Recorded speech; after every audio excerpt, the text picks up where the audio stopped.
जैसे जैसे देश में अनलॉक 1 आगे बढ़ रहा है, कोरोना वायरस नए रिकॉर्ड भी बना रहा है। गुरुवार को आए आंकड़ों के मुताबिक 24 घंटे में देश में 9,304 नए मामले सामने आए हैं और 260 लोगों की मौत हुई है, जिससे देश में कोरोना पॉजिटिव मरीजों की संख्या बढ़कर 2,16,919 हो गई है, जबकि मरने वालों का आंकड़ा बढ़कर 6,075 पर पहुंच गया है। चिंता की बात यह है कि एक्टिव केसों के मामले में भारत दुनिया में चौथे नंबर पर पहुंच गया है। देश में फिलहाल 1,06,737 एक्टिव केस हैं। भारत से ज्यादा एक्टिव केस केवल अमेरिका, ब्राजील और रूस में हैं। इन आंकड़ों के बीच रिकवरी रेट में कमी भी हमारी चिंता बढ़ा रही है। गुरुवार को आए आंकड़ों के मुताबिक देश में रिकवरी रेट घटकर 47.9% हो गया है। देश में फिलहाल 1,04,000 मरीज कोरोना बीमारी को मात देने में कामयाब हुए हैं।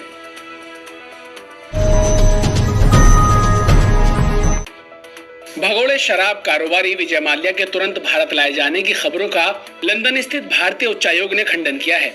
उच्चायोग के सीनियर अधिकारी ने इस संबंध में टाइम्स ऑफ इंडिया को बयान दिया है। उन्होंने बताया कि पुरानी स्थिति में अभी कोई बदलाव नहीं आया है। अब तक प्रत्यार्पण की औपचारिकताएं पूरी नहीं हुई हैं। मीडिया ने सीबीआई के एक पुराने बयान को उठाया है। अधिकारी ने देरी की वजह को भी बताया है। उनके मुताबिक ब्रिटेन की गृह सचिव प्रीति पटेल ने कानूनी कारणों से माल्या के प्रत्यार्पण पर फिलहाल हस्ताक्षर नहीं किए हैं। दूसरी तरफ खुद विजय माल्या ने भी टाइम्स ऑफ इंडिया को व्हाट्सएप संदेश भेजकर कहा है कि केवल वो लोग ही जानते हैं कि वो क्या कहते हैं। मुझे प्रत्यार्पण की कोई जानकारी नहीं। लद्दाख को लेकर लगभग 1 महीने से लगातार बढ़ रहा तनाव अब कुछ कम होता दिख रहा है। खबरों के मुताबिक पिछले 1 हफ्ते से दोनों सेना फिंगर 4 इलाके में डटी हुई हैं और अब चीनी सेना 2 किलोमीटर और भारतीय सेना अपनी जगह से 1 किलोमीटर पीछे हट गई है। वहीं दोनों देशों के बीच 6 जून को एक उच्च स्तरीय बैठक होने वाली है, जिसमें पैंगोंग इलाके को लेकर चर्चा हो सकती है। इस इलाके को लेकर ही सबसे ज्यादा विवाद है। बैठक में दोनों सेनाओं के लेफ्टिनेंट जनरल रैंक के अधिकारी हिस्सा लेंगे। इस मीटिंग को भारत की तरफ से लेह स्थित 14 कॉर्प कमांडर का डेलीगेशन लीड करेगा। यह मीटिंग भारत और चीन के बीच चल रहे विवाद के लिहाज से काफी महत्वपूर्ण है।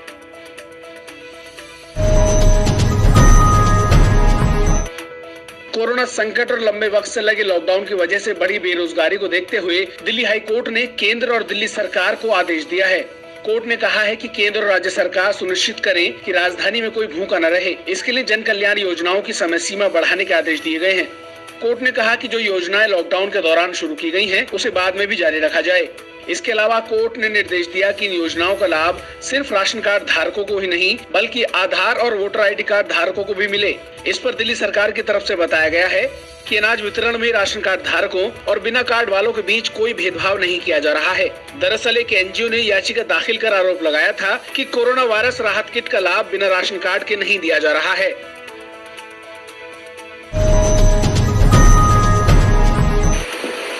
मुंबई में पूरी दोपहर तांडव मचाने के बाद निसर्ग तूफान अब कमजोर पड़ गया है। शाम 6 बजे के बाद हवाएं भी शांत हो गई हैं।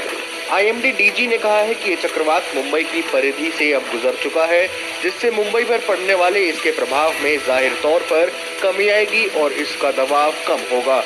अब मुंबई में आसमान भी साफ होने लगा है। बता दें कि मुंबई में निसर्ग तूफान से भारी नुकसान हुआ।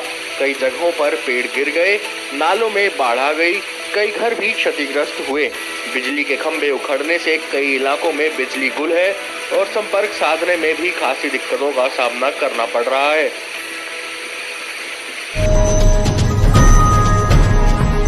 वर्ल्ड हेल्थ ऑर्गेनाइजेशन यानी WHO ने मलेरिया के इलाज में इस्तेमाल होने वाली हाइड्रोक्सीक्लोरोक्विन दवा को कोरोना के इलाज में परीक्षण के तौर पर फिर से शुरू करने की मंजूरी दे दी है।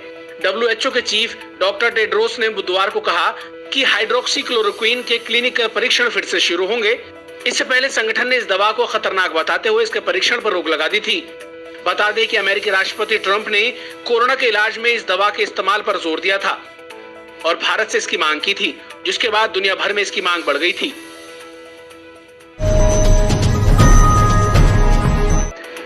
बुधवार को प्रधानमंत्री नरेंद्र मोदी के आवास पर हुई केंद्रीय कैबिनेट की बैठक में 2 अध्यादेशों को मंजूरी दी गई। बैठक में APAC अधिनियम में संशोधन किया गया, जिसमें किसानों के लिए एक देश एक बाजार की नीति लागू हुई। इस नीति के तहत किसान अब सीधे अपनी फसल बेच सकेंगे। इसके साथ ही कृषि उत्पादों के भंडारण की सीमा को खत्म कर दिया गया है। केंद्र सरकार के 20 लाख करोड़ के आर्थिक पैकेज में इसका ऐलान किया गया। अब सिर्फ अति आवश्यक परिस्थिति में ही ऐसा करने की मंजूरी होगी। इससे पहले सोमवार को हुई केंद्रीय कैबिनेट की बैठक में किसानों और एमएसएमई सेक्टर को राहत पहुंचाने वाले फैसले लिए गए थे। बुधवार को ट्रंप प्रशासन ने चीनी एयरलाइंस की फ्लाइटों को अपने देश में न उतरने का आदेश दिया है, जो 16 जून से प्रभावी होगा। चीन की तरफ से अमेरिकी विमानों को दोनों देशों के बीच हवाई सेवा शुरू करने की इजाजत न दिए जाने पर अमेरिका ने प्रतिक्रिया देते हुए यह फैसला लिया। खबर है कि अमेरिका ने air China, China eastern airlines, China south airlines और हैनन एयरलाइंस होल्डिंग के विमानों पर यह प्रतिबंध लगाया है। बता दें कि इससे पहले चीन ने अमेरिका की यूनाइटेड एयरलाइंस और डेल्टा एयरलाइंस की फ्लाइट्स को इजाजत देने से इनकार किया था। ट्रंप प्रशासन ने कहा कि चीन द्वारा हवाई परिवहन समझौते का उल्लंघन करने पर हमने ये फैसला लिया है।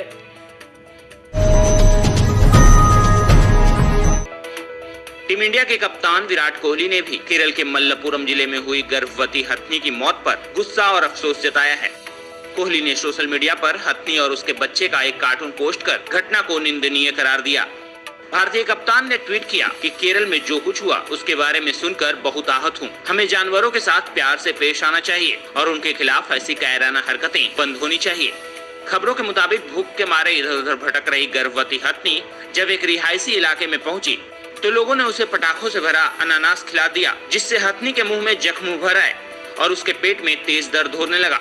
इस हालत में हथनी 3 दिन तक वेरियार नदी में खड़ी रही और फिर उसने दम तोड़ दिया।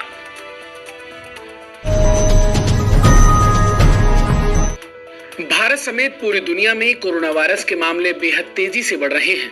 देश में कोरोना वायरस के संक्रमितों की संख्या 2,16,000 को पार कर गई है।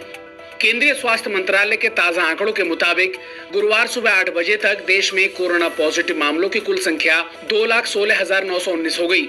इनमें से 1,06,737 एक्टिव केस हैं।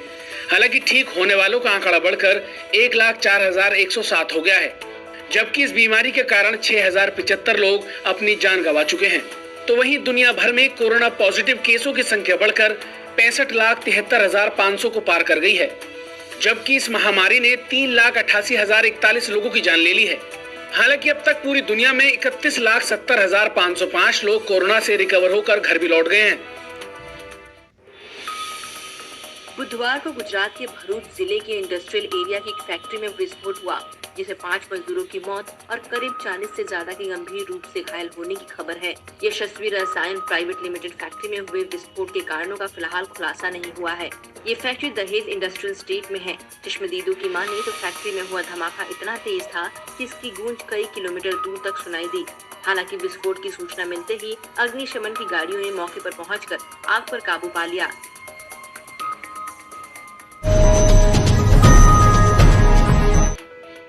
अमेरिका के बाद अब ब्राजील कोरोना वायरस का नया एपिसेंटर बनता जा रहा है। ब्राजील में एक दिन में कोविड-19 से रिकॉर्ड तोड़ मौतें हुई हैं। न्यूज एजेंसी एएफपी के मुताबिक बीते 24 घंटे में यहां कोरोना ने 1349 लोगों की जान ले ली, जिसके बाद मरने वालों का आंकड़ा 32,000 को पार कर गया, जबकि इस महामारी से कुल संक्रमितों की संख्या 5,56,000 को पार कर गई है। बता दें कि कोरोना से प्रभावित देशों की सूची में ब्राजील अमेरिका के बाद दूसरे नंबर पर आता है।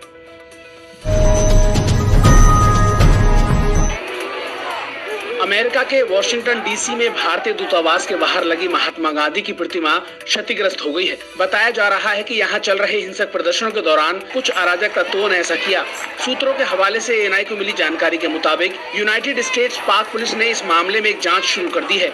दरअसल पुलिस हिरासत में अश्वेत जॉर्ज फ्लॉयड की मौत के बाद अमेरिका में कई जगह हालात बेकाबू हो गए हैं। हजारों की संख्या में लोग जगह जगह इकट्ठा होकर ट्रंप सरकार के खिलाफ विरोध प्रदर्शन कर रहे हैं। माना जा रहा है कि इसी दौरान कुछ अराजक तत्वों ने महात्मा गांधी की प्रतिमा को क्षति पहुंचाई है।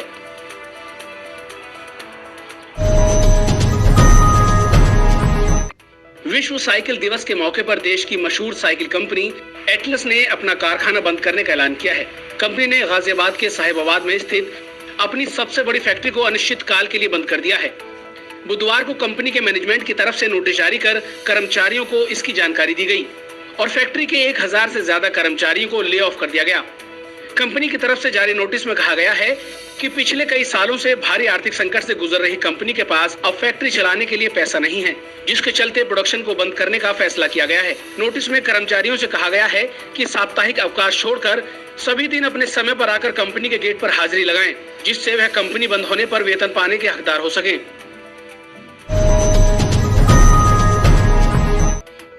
प्राइवेट मोड में यूजर्स की निगरानी को लेकर अमेरिका में सर्च इंजन कंपनी गूगल पर मुकदमा दायर किया गया है।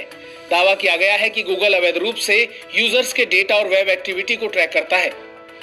इसके एवज में गूगल और उसकी पेरेंट कंपनी अल्फाबेट से $5 बिलियन हर्जाने की मांग की गई है। कई इंटरनेट यूजर्स मानते हैं कि प्राइवेट मोड में देखने पर उनकी सर्च हिस्ट्री ट्रैक नहीं की जा रही है। गूगल ने यूजर्स पर नजर रखने की बात को खारिज कर दिया है।